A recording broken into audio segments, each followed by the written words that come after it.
Hello, hello, everyone. Janusz Michalek joining me. Massive, massive day in the Premier League today, Janusz. Beautiful sunshiny day here across the UK, but some very, very interesting fixtures today. First of all, I suppose you could call it an upset with Aston Villa getting the better of Newcastle. I'm sure Manchester United fans will be very happy watching that. But we are here to talk about Chelsea, Brighton, and Tottenham, Bournemouth. Two matches that I think blew all our predictions out the window, except for maybe Chelsea, Brighton, because I actually did have Brighton edging Chelsea in this one, and that's exactly what happened. Let's just start off there, Janusz. Brighton, the Seagulls coming up to Stamford Bridge on a beautiful sunshiny day. Had to come from behind, but that's exactly what they did after Chelsea took the lead thanks to Conor Gallagher. But in the end, it was all what Brighton did right, and once again, what Chelsea just keep doing wrong. Yeah, but I mean, it's even worse than that, right? Because we knew that the Chelsea season's over. Well, at least after losing in Madrid 2-0, I don't think anybody expects them to come back. So maybe I jumped the gun just a little bit, but I think it's fair to say that it's over. I think this was a game for a lot of the players. We've seen some changes to make an impact for the rest of the season, because really for Chelsea right now, they're one big hot mess. That's what it is. It's outright embarrassing what we see right now, because you'd like to think that there's going to be massive changes, right? So some of these players are probably already gone in their heads. Some of them want to stay. Some of them want to be part of this rebuild and to play at home. Frank Lampard, his first game in Stamford Bridge, to show such lack of character and fight. And I mean, if you look at Brighton, I mean, they were 10 times better than Chelsea in every department, every aspect of the game. It's kind of almost not funny, isn't it? I'm sorry, Alexis. Did you almost expect that today, though, given how Brighton have been on a decent run away from home as well? You have Pep Guardiola, who was just coming out this week praising De Zerbi's style of play that he's implemented, and we know the struggles that Chelsea have had as well. Or are you saying that what you saw from Chelsea today kind of was worse than even what you expected? Absolutely. I mean, I don't want to be dramatic, but I would dock these players' wages. I really would. I mean, this is a team that's gotten rid of Thomas Tuchel. This is a team that's gotten rid of Graham Potter. And, some of those players got rid of Frank Lampard because there's still a few 7 or 8 remaining. And they're making sure that Frank Lampard won't be a part of it. And we know that. We know he's an interim. But I suppose if Chelsea were playing well, get a better result against Real Madrid, say they've won this game, I think there'd be some that may be thinking maybe Frank is the right man. So 3 managers, they're gone. No respect whatsoever. I mean, look, Moises Caicedo today in the center of the pitch took care of that midfield all by himself, not to mention some of the young players. You look at Julio Enciso, came in, had a chance immediately, then hit the post where I think Danny Welbeck missed a sitter from 6 or 7 yards, scores a world-class goal. I'm talking about Enciso. What about Welbeck? Comes on and scores within 3 minutes. What about Chelsea? Makes 4 substitutions, right? At the same time, 4 substitutions. These 4 players come in and make 0 impact. And I just mentioned 2 that Brighton had coming in that made an impact. Not to mention that they lost 2 players to injury in the first 30 minutes of the game. So that's unacceptable. I mean, Brighton is what Chelsea wants to be, and they're nowhere near that.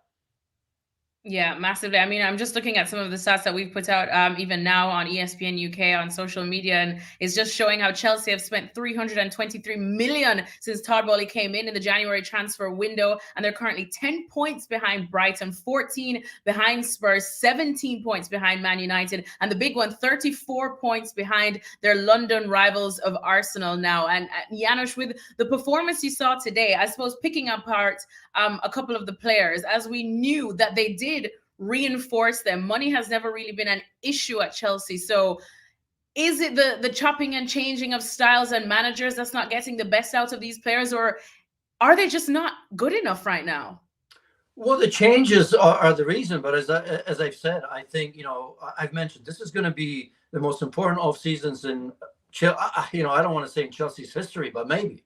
I mean, when you think about with all the players that they've bought, with all the changes in terms of manager, and it hasn't worked, not even close, right? I mean, at no point could we say that Chelsea played good football this season. At least I can't remember. Not often enough. Now you look at this off season and you look at all the players and all the money you've spent, and you've got to ask yourself a question. How long is it going to take for some of the young players to come good? Has Chelsea ever been about that? Which the answer to that is no. Obviously, there's an ego with the new ownership. I'm not talking just Todd Bowley, but Bektat Ekbali. Those two gentlemen have to make the right and critical decisions in the off season, and that goes. I mean, there's no room for error, because that goes with quality, experience, and certain character of players that they need to bring in. And the bigger questions will be, can they do that? And when it comes to financial fair play, can they afford to do that? How many players are going to offload? I mean, for those players that had hope of staying, today was the answer, because there isn't one player that showed themselves well. Maybe Conor Gallagher, and maybe I'm saying that because if he scored that goal, big deflection, although he had a couple of chances. We know Gallagher with his work rate and all that. Other than that, you couldn't point to one player that looked the part. I mean, this is Chelsea Football Club. I mean, we're talking about top six. We're talking about a team that wins Champions League. I mean, it really is unacceptable. We've been saying that, but this is low of lows, if you can imagine, because they were outplayed at home by Brighton every which way possible. Now, we are definitely going to speak about Brighton and everything they've done right, because they have been so impressive since De Zerbi came in this season, and they are the winners today. But as Janusz just said, this almost feels like a new low for Chelsea, looking at them there in the table in 11th. The likes of Fulham, Brentford. I know you like to see Liverpool there as well, getting in the mix ahead of them. And Brighton actually closer to the top six than any of those clubs that I've just mentioned. This is weird territory for Chelsea now, Janusz. Low on confidence. Stamford Bridge is not feeling like the fortress that it has been, and now they have to get ready to welcome Real Madrid there, who we know Real Madrid have their issues as well, but if it's one thing they know how to do is to show up in the Champions League. The Champions League is the saving grace, the Hail Mary, the last straw for Chelsea right now. Mentally, what can they do to get ready for this, and what realistically should they be aiming for now, or where do you see them finishing? Because after everything you've just said, realistically, can they aim for the Champions League? No, it's impossible. Look, I mean, I don't like to say that, because we all know that there are days that that you can't explain sometimes, and results for teams. But that's impossible, because now not only this game, but you look at Frank Lampard, who came in, and now he can comfortably say, even though he hasn't been there all that long, that he's made zero impact with this team. I mean, obviously these players, are not playing for him as well. If the idea was to bring somebody that's a serial winner, that knows this club inside out, even though he's been there before, to calm the waters, if you will, just a little bit after the sacking of Graham Potter, it hasn't worked. We saw that in previous games already. And today at Stamford Bridge, to have this sort of a performance, I mean, this is not just a bet game. This is a horrific game, as I've mentioned too many times. So, for us to think that somehow overnight, this team is going to turn around and beat Real Madrid and go through Champions League, it's irresponsible.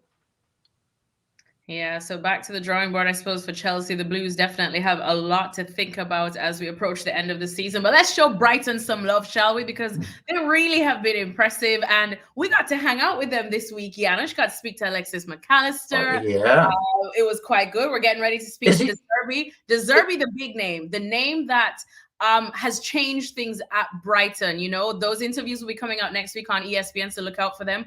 But, one of the things that they told us is how he's brought in this ruthless nature, that if you're going to have the ball and boss possession, you better do something with it.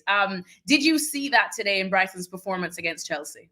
Yeah, and later, just since you were talking to them, is Moises Caicedo or McAllister going to Liverpool? But no, let's talk about that game, because you've got all the rumors. I know so you should spill it out if you do. This is what this is all about, right? People want to know. Look, I mean, De Zerbi, we saw that streak of that ruthlessness, right, with Yeah. Christian Stellini when they lost very late against Spurs. He wasn't happy before the game, during the game, and after the game. You can understand after the game when your team loses, right, when you feel you shouldn't. But obviously, his countrymen probably read some, some of his quotes before the game, maybe some of his quotes in Italian press as well. But I mean, he's a competitor. He's a winner. Something that we didn't see in Chelsea, we didn't see in Frank Lampard, we didn't see in Graham Potter in terms of that competitiveness. Even though he comes from the same team, and I think even De Zerbi would agree that he's laid a certain foundation for this team, right? And that's true. Maybe that's what Stellini was saying, really, and it got misunderstood. So that foundation of good football was laid by Graham Potter. But I think you're right. I think the ruthlessness that we didn't see under Potter. Remember, we were talking about Brighton's inability to finish, to score goals, the lack of number 9. You look at this and you look at the efficiency with which they score. And I think more direct way of playing, not much different in terms of quality of their football and ball movement, but I think you see it just movement with and without the ball in particular. It's a little bit quicker. I don't think they waste touches on the ball. It's more the one-touch football as well, and very quick in front of goal. So when you put that together, and I mean, you look at somebody like Mitoma, of whom we didn't really speak at all, last season at all anywhere, right? And still, you could say not really a true number 9, although it's different with the young Evan Ferguson. Yeah. I mean, who played well. Too bad he got injured. Hopefully it's not for long, but hitting the crossbar as well today, and some, Solly March. How happy is everyone with him, right? I mean, if you're neutral, just think about it. I mean, he was outstanding on a long-term injury. We kind of forgot about him, and he's just been playing lights out as well. Out to Pascal Gross. I mean, he's a soldier, one of those players that I think every team would like to have. You've mentioned McAllister, World Cup winner, that's showing and growing. I mean, one of those Argentines that not only had a great World Cup, but now is kind of, he's built his confidence afterwards as well. And as I've said, Moises Caicedo, unplayable today all by himself.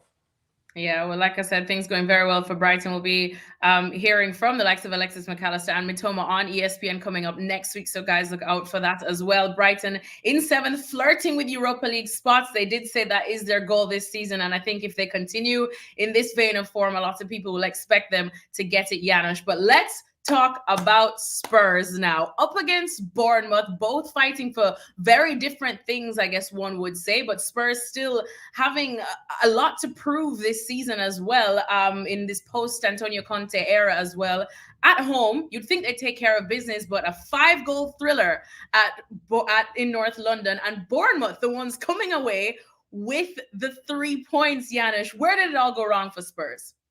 Well, I mean, statistically, if you look at it, I mean, obviously, Spurs were the better team. But I'll tell you what, when I was changing my mind and how to approach this, although I said in the back of my mind, even if Spurs get a draw or get a win, which they were close to, right? Richarlison, who incredibly hasn't scored a Premier League goal for Spurs somehow, had that header, right? And, he misses the header from close. And then they go the other way, and of course the Cherries get the winner.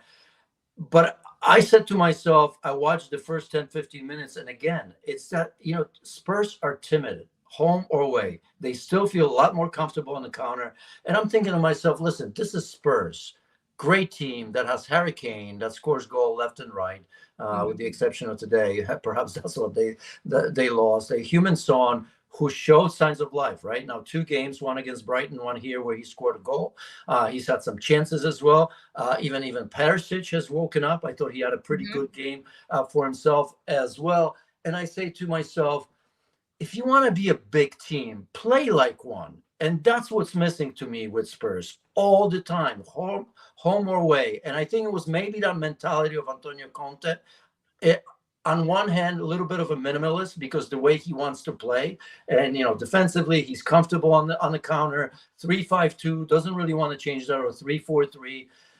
He's gone. Stellini's still there. So you have to imagine as his assistant, they're playing in a similar way. But he showed a tweak today, right? Because he did change the formation last 20 minutes to 4-4-2. At least it looked that way.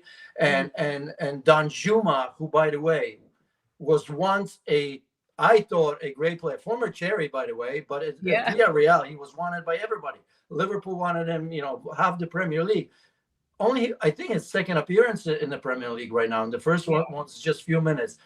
Scores a goal, so that was positive. But I come back to it. The being timid, not wanting to play football, even though they're big club. And the ironic part about Spurs, Alexis, is that they're terrible defensively. They are. They don't have a one good defender. And I'm going to throw in a player that I like, another World Cup winner, right? Christian Romero, who hasn't played well since then. Dyer, for me, nothing special. Lenglet, too bad he got injured, because I don't want to see that for any player, but nothing special. Dyer, I've mentioned. Davinson Sanchez comes in and it gets substituted, right? Because right away he almost made a mistake on one of the goals and got beaten. I believe for the second one, very very easily by Enciso. So they've conceded before this game was 44. That's now 47 goals. This is Antonio Conte's team that prides itself on defensive organization in general and good defending. So. I think that's the story of Spurs. But having said all that, look at that. Brighton are pushing. Look at Villa under Unai Emery. That's a story in itself. But they're still there, and they haven't been playing well in the last 3 or 4 weeks. Yeah, well, this is actually Bournemouth's first win ever away at Spurs. And just looking at the stats, everything you just said, Spurs want to play football. They're playing the football, 24 shots, 8 of them on target, whereas Bournemouth had 9 shots and 6 of them on target. But Bournemouth, again, just taking their chances, especially late in the game when Spurs were throwing everything they can at them. But Bournemouth held their nerve, Janusz. What impressed you about them today? I just think that they play within themselves. A big, strong, defensive, good defensive team that have couple players that have been playing extremely well when it matters, because obviously they've made changes as well in terms of manager and within the team. And if you look at somebody like Solanke, you look at Philip Billing, so strong in that, right? And you look at some of the substitutions and players coming in and making a difference. That's what it is. It's a little bit of a desperation. But I think when I watch Bournemouth, because I really don't know where it's coming from, other than that, just that discipline and belief. Because I think, Bournemouth was one of those teams that's been kind of up and down, but they've never been, I don't remember a time where I'd say for long that they're dropping off. You always thought that. And I think the opponents think that they just don't have enough. And quietly, because there's so many teams involved, right? Think about it. And that's a bonus for Bournemouth, although maybe not to others, but we're talking, we've been talking for how many, teams from 11, 12 down, not that long ago, that are fighting for their survival. So there's a lot of teams. Normally you have 4 or 5, maybe at most involved. So you really know when to focus on teams. Where with Bournemouth, it's just another game because everybody's playing desperate. But I don't see that in Bournemouth. I don't see desperation or a feeling that they're not good enough. And I could say that about a couple of teams where deep down, I think they may know that they're not good enough. All right, well, we'll wrap that up there for the Spurs chat against Bournemouth, but still want to talk about Spurs. But in terms of the top 4, Janusz, because they are just outside the top 4, 3 points behind Newcastle and Manchester United. Man United still have a game to play. They'll be in action tomorrow against Forest, who are also fighting, for their lives too. Janusz, when it comes to the top 4, how do you see this mapping out? Because what we saw today from Aston Villa, Ollie Watkins on an absolute moment bossing that game against a Newcastle that has been increasingly impressive as well. They looked pretty much comfortable, more comfortable than Manchester United in that top 4. But Villa now making a late run against people's expectations. Where do you see Villa going? Because they really are doing something special under Unai Emery, who we respect so much. Yeah, I don't have the table in front of me in terms of games in hand, but today when I was watching Villa against Newcastle, remember those were two teams that were in incredible form. I mean, Villa was coming in to this game 5 straight wins. Yeah. Aston Villa with four, they got five, which I think is the first time they've achieved that in 25 years.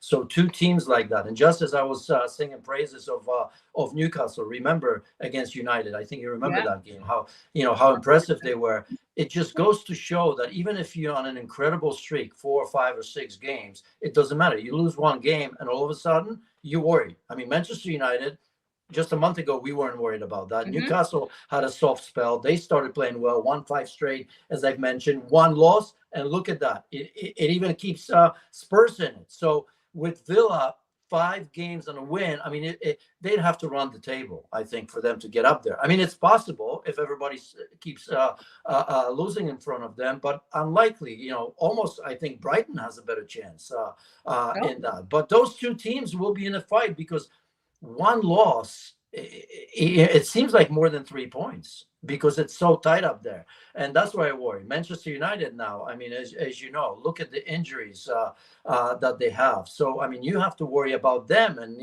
they play against Sevilla last night, dominated the game, could have won it 4 or 5, ended up drawing, losing key players like yeah. Lisandro Martinez on top of Rashford. And now they're going to be thinking, my goodness, what happens when we go away to Sevilla? And yes, we have Forrest, but what if? Because there's certainly certain players that are going to have to step up. So ultimately, to answer your question, I have had big doubts about Spurs, and nothing changes obviously today.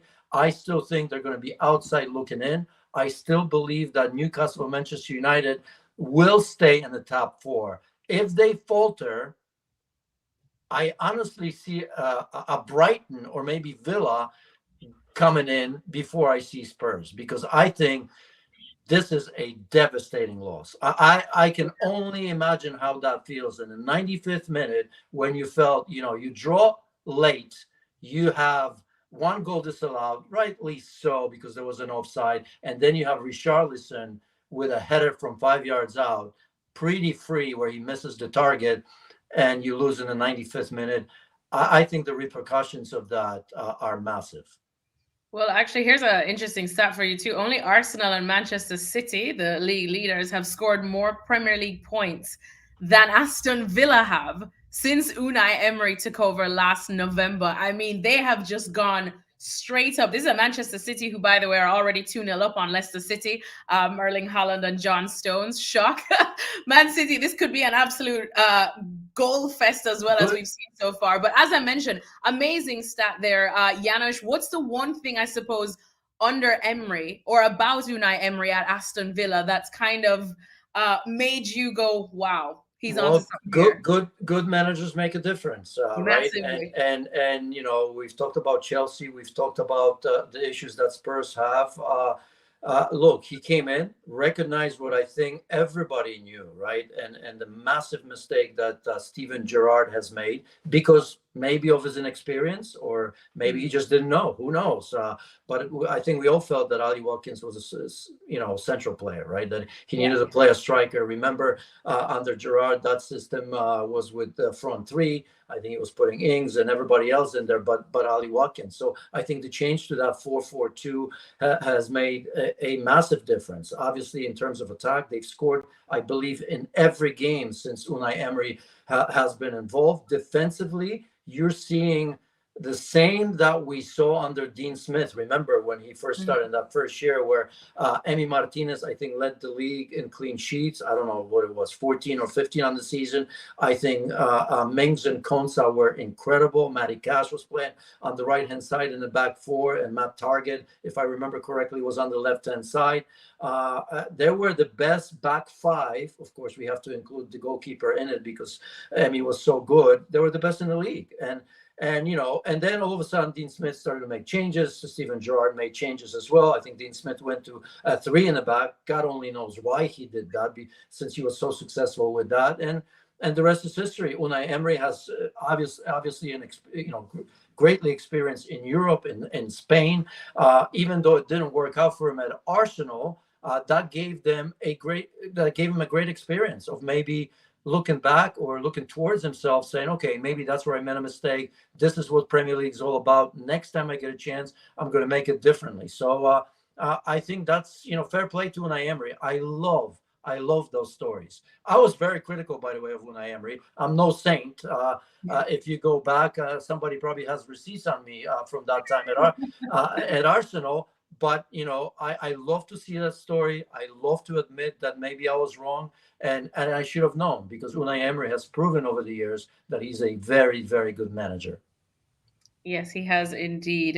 Love me some Unai Emery, man. All right, well, that's it for us right now. Janusz, I know you have to shoot off and watch this Manchester City matchup against Leicester City. Oh, goodness me. Let's hope it doesn't end in absolute despair for Leicester. Oh, Dean Smith, I mentioned him, right? So that's exactly. It's a tough challenge to go up against Manchester City, and the goals are already pouring in, so we'll let you go to watch that. Guys, thanks so much for tuning in. Make sure to join us again tomorrow. We'll be live after another big one. As we said, there's battles going on at all ends of the table. Manchester United trying to stay in that top four, especially with all of those that are looking for that top four spot now that we just discussed, up against Nottingham Forest, who are fighting for their lives currently in the relegation zone. But I think that result, that loss for Everton, probably would have helped them a bit. So all to Alexis, you may have to suit up for United tomorrow. I might have to. I'm probably going to get my shin pads on or something and try to do anything today in a centre-back pairing. So thanks so much, Yannick. Thanks to everyone for watching. I will see you guys again tomorrow after United Forest.